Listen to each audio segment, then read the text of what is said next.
और इस वक्त यूक्रेन की राजधानी कीव और रूस की राजधानी मॉस्को यानी कीव और मॉस्को दोनों जगहों पर मीटिंग हो रही है। रूस बेहद परेशान है कि यूक्रेन के ड्रोन हमलों को करारा जवाब आखिर कैसे दिया जाए। यूक्रेन के कमांडर इसके लिए मीटिंग तक कर रहे हैं। रूस की मिसाइलों को आखिर कैसे रोका जाए, यह सबसे बड़ा सवाल। इन सभी के बीच पुतिन ने एक ऐसा युद्ध शुरू कर दिया जिसका यूक्रेन के पास कोई जवाब नहीं है और कहा जा रहा है कि पुतिन ने यूक्रेन का फ्यूज ही उड़ा दिया।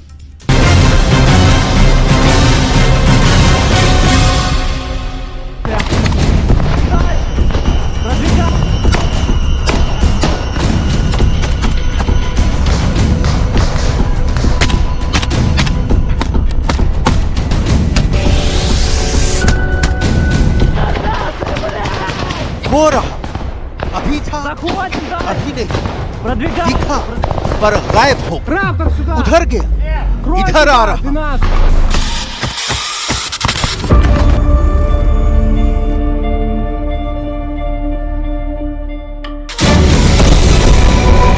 यूक्रेन के जंगी मैदान में अदृश्यम चल रहा है। सेना जमीन पर दिखने के पहले रडार पर दिखती है। दुश्मन देश के इलेक्ट्रॉनिक वॉरफेयर में सिद्धहस्त सैनिकों की टुकड़ी मोर्चा दर मोर्चा जैबर लेकर घूम रही है। दुश्मन की संचार व्यवस्था को ध्वस्त करना है। उनके अड्डे, उनके मूवमेंट, उनका एक्शन सब कुछ टुकड़ी तक पहुंचानी है, जो सिग्नल मिलते ही खाक में मिला देगी। डिटेल में समझिए। 21वीं सदी का रूस यूक्रेन महासंग्राम जमीन, आसमान और पानी में नहीं, हवा में भी लड़ा जा रहा है। इस हवा में बसे धुलकण दुश्मन का पता बता रहे हैं। आर्टिलरी फायर के लिए सिग्नल और लोकेशन मुहैया करा रहे हैं। इलेक्ट्रॉनिक वॉरफेयर में ज़ेलेंस्की की जीत के दावे के बीच रूस कितना आगे निकल चुका है, आपको भी जरूर जानना चाहिए। लेकिन सबसे पहले समझते हैं हम इलेक्ट्रॉनिक वॉरफेयर है क्या भला। इलेक्ट्रॉनिक युद्ध में सबसे जरूरी बात होती है दुश्मन से अदृश्य रहना। मकसद है सभी तरह के हथियारों के इलेक्ट्रॉनिक सिग्नल की पहचान करना, जिनमें drone, air defence system, jammer, artillery और मल्टीपल रॉकेट लॉन्चर हैं। ये सूचनाएं इकट्ठा करते हैं कि कहां से सिग्नल आ रहा है और किस तरह का हथियार है। जानकारी दूसरे यूनिट को भेजी जाती है जो उन्हें नष्ट करने की कोशिश करती है। सेना के कमांडर इन सूचनाओं को बड़े गौर से सुनते हैं।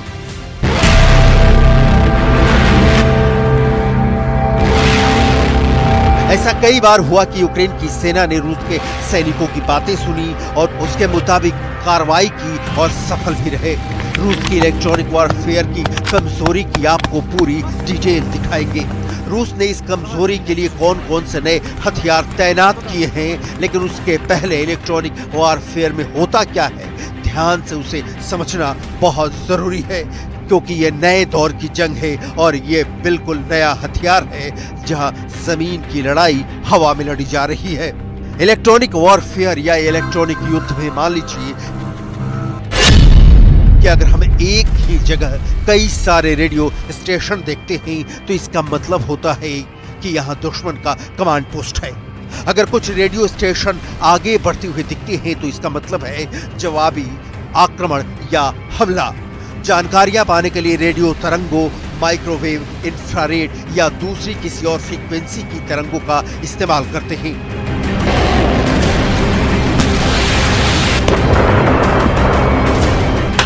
इलेक्ट्रॉनिक युद्ध धमाकों, मिसाइल हमलों, खंदकों वाली जंग के समानांतर चल रहा है।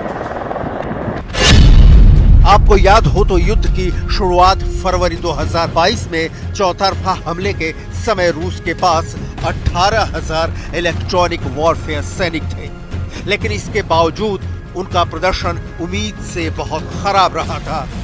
यूक्रेन ने रूस की मिसाइलों तक को निशाना बनाना शुरू कर दिया।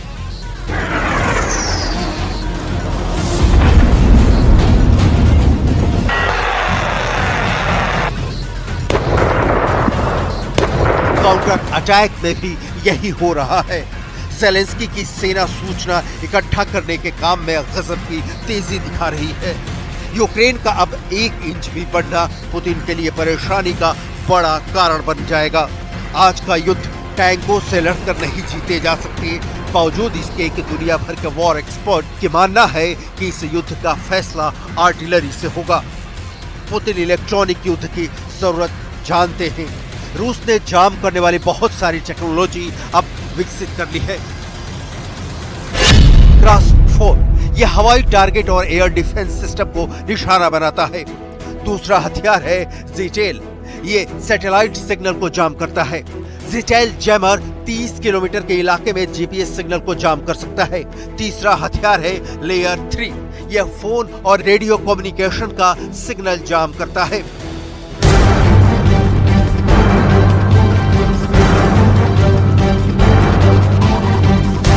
सवाल है, अगर रूस के पास संचार युद्ध की अतुलनीय ताकत मौजूद थी तो अब तक इसका इस्तेमाल क्यों नहीं किया? इसका कारण रूस का अति आत्मविश्वास है। 72 घंटे में कीव पर विजय की ख्वाहिश के साथ देश से कूच हुई सेना 1.5 साल से युद्ध लड़ती जा रही है और कब तक लड़ेगी पता नहीं। इस बीच इलेक्ट्रॉनिक युद्ध में रूस के पक्ष में एक बात बहुत गौर करने वाली है कि नेटो के दिए गए यूक्रेन के ज्यादातर हथियार जीपीएस सिग्नल इस्तेमाल करते हैं और इस सिग्नल को जाम करने में सक्षम है रूस। सवाल फिर वही, तो अब तक क्यों रुका रहा रूस उस युद्ध में यूक्रेन को परास्त करने से? जवाब देखिए। रूस के इलेक्ट्रॉनिक सिस्टम भारी भरकम वाहन पर लाने ले जाने वाले हैं।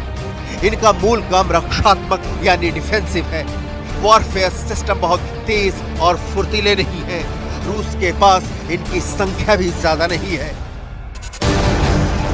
पुतिन अब इस कमजोरी से बाहर आ रहे हैं, लेकिन युद्ध की इस नई तकनीक में दुश्मन को 100% रोक पाना अभी तक मुमकिन नहीं दिखता। काला सागर में यूक्रेन का ड्रोन घुसता है, रूस के वॉरशिप से टकराता है, धमाका होता है। पुतिन को पिछले साल मॉस्को वॉरशिप के तबाह होने की याद आती है। ज़ेलेंस्की घातक पर घातक हमले इसलिए कर पा रहे हैं कि रूस का सूचना तंत्र युद्ध के मोर्चे पर बहुत खराब प्रदर्शन करता रहा है। यह तथ्य है, इसे खुद कभी केजीबी के जासूस रहे राष्ट्रपति पुतिन बखूबी समझते हैं। लेकिन सवाल तो यूक्रेन का है, जिसका दावा है कि उसका डिफेंस सिस्टम रूस के 60% हमलों को नाकाम कर देता है। क्या आसमान में पुतिन का कमजोर होने के कारण ही कीव अब तक अविजित है? यूक्रेन के पास हिमार्स है, ये अमेरिकी हथियार है। मल्टीपल रॉकेट सिस्टम हिमास द्वारा दागे गए गाइडेड रॉकेट से यूक्रेन ने रूस को करारा जवाब दिया है।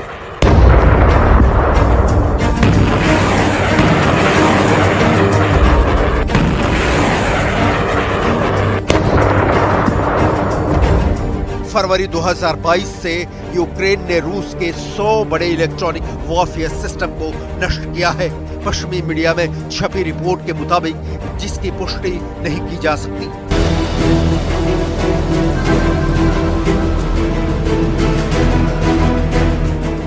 पुतिन ही नहीं, ज़ेलेंस्की भी इलेक्ट्रॉनिक युद्ध की क्षमता को समझ गए हैं। यूक्रेन तमाम तरह के जैमर हथियारों की रिप्रोग्रामिंग जैसे तकनीक का विकास कर रहा है। हवा में लॉन्ग रेंज मिसाइलों के अभाव में ज़ेलेंस्की ने लॉन्ग रेंज ड्रोनों से रूस के भीतर घुसकर हमला शुरू कर दिया है। ये हमले इसलिए कामयाब हो रहे हैं कि रूस के एयर डिफेंस में कहीं ना कहीं कोई बड़ा लोचा है, वरना रूस के पास दुनिया के सबसे बेहतरीन डिफेंस सिस्टम में से एक S-400 भी मौजूद है। कर्च ब्रिज पर हमला, वॉरशिप पर हमला, टैंकों की तबाही, ये सब कुछ निर्भर करता है उस सूचना तंत्र पर जो युद्ध शुरू होने से पहले एक्टिव होता है और युद्ध खत्म होने तक जारी रहता है। इलेक्ट्रॉनिक युद्ध ने परंपरागत युद्ध का तरीका ही बदल दिया है। एक तरफ भारी भरकम फाइटर जेट, मिसाइलों का काम ड्रोनों ने संभाल लिया है। वॉरशिप को डुबोने के लिए सी ड्रोन उतर आए हैं। पनडुब्बी की जरूरत ही नहीं और सेना के पास सूचना हो तो उसे कोई नहीं हरा सकता। उदाहरण दिया जा रहा है कि फरवरी 2022 में जब रूस की सेना माइकोलाइव की ओर बढ़ रही थी, तब ग्रामीणों ने अपने मोबाइल फोन से यूक्रेन की सेना को उनकी गतिविधियों की जानकारी पहुंचाई थी। युद्ध में रूस के संचार तंत्र का प्रदर्शन बहुत बुरा है। रूस की सेना यूक्रेन के संचार को भी बंद करने में नाकाम रही। यही वजह रही कि यूक्रेन की सेना को अपनी सुरक्षा चाक चौबंद करने में आसानी हुई। यूक्रेन की जंग में रूस की कमजोरियां ही ज़ेलेंस्की की अब तक की जीत का कारण है।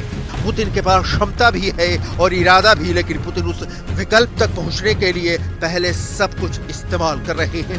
अमेरिका का हिमास, पैट्रियट और ना जाने कितने देशों से आए कितने एयर डिफेंस सिस्टम पुतिन की मिसाइलों को खुद पर गिरने से नहीं रोक पा रहे। पुतिन इस वक्त जंग में कितने खोए हुए हैं कि उन्हें सऊदी अरब में क्या हुआ ये जानने की फुर्सत तक नहीं। इसीलिए पुतिन हर फ्रंट पर पहुंच रहे हैं, बहुत एक्टिव हो गए हैं और इलेक्ट्रॉनिक युद्ध के माहिर अपनी सेना को नए सिरे से यूक्रेन रवाना कर रहे हैं।